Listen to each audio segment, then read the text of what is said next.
പക്ഷെ അതെന്തൊക്കെയാണ് അദ്ദേഹം പറഞ്ഞിരിക്കുന്നതെന്ന് ഇവർക്ക് സൂക്ഷിച്ചെടുക്കാൻ കഴിഞ്ഞില്ല. അതെന്താണ്? ഞാൻ പറയുന്നയാള് എന്നാണ്, ഞാൻ കാണിച്ചു തരുന്നയാള്. ഇപ്പൊ എന്റെ ഷേഹിന്റെ രൂപം കാണുമെങ്കിൽ നീ അതിൽ നോക്കിയിട്ട് ഇന്ന പ്രകാശത്തിൽ കാണുന്നവൻ പറയുന്ന എടുത്തോളാനാണ് പറഞ്ഞത്. അതിന് വേറെ ഇവരെന്താ ചെയ്തിരിക്കുന്നത്? അത് പെണ്ണിനും ആണിനും. ഇത് തന്നെയാണ് യേശുവിന്റെ ജന്മത്തിന് മുൻപും പിൻപുമായിട്ട് നടന്നിരിക്കുന്ന കഥ. ഇതിന് നിങ്ങൾ പഴയതും പുതിയതുമാക്കി മാറ്റിയിട്ട് ദർശന സ്വഭാവം വേറൊന്നാക്കി മാറ്റിക്കൊണ്ട് വേറൊരു കഥ പറഞ്ഞൊപ്പിക്കുക. എന്താണ്? തിന്നാൻ വയ്യാത്ത കഞ്ഞി തിന്നു. ഇത് എവിടെ നിന്നും തെറ്റ് വന്നിരിക്കുന്നെന്നാണ് നിങ്ങൾ അറിയാത്തത്. ഇത് പണ്ഡിതന്റെ യോഗ്യത കാണിച്ചപ്പോഴേ കർമ്മത്തിന്റെ തെറ്റ് വന്നുപോയി. ഇതാരെയും പറഞ്ഞൊപ്പിക്കേണ്ട കാര്യമൊന്നും അല്ലത്.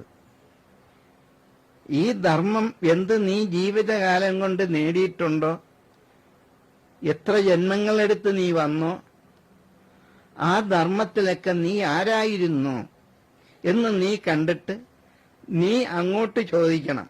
അതെങ്ങനെ? ഗുരുവിനോട് എന്താണ് ഇങ്ങനെ വരുന്നത്, അതെന്തുകൊണ്ടങ്ങനെ വന്നു, അത് നീയല്ലാതെ മറ്റാരും അറിയരുതെന്ന്. രഹസ്യത്തിൽ വെച്ച് രഹസ്യം. ഇത് ഗീതാകാരനും പറയുന്നു. നിങ്ങൾക്ക് എന്ത് മനസ്സിലായി? എന്ത്?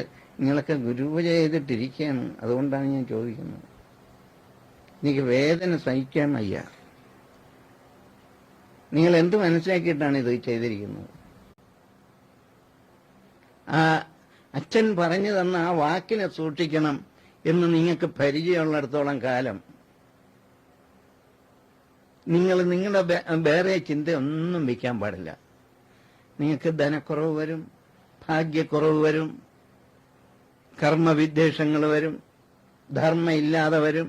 ഇതെല്ലാം എന്റെ അച്ഛൻ ചെയ്ത വാക്കിന്റെ പിന്നിലുള്ള ഒരു സത്യമാണ്. ഇങ്ങനെയാണ് അച്ഛനെ സൂക്ഷിക്കുന്നത്.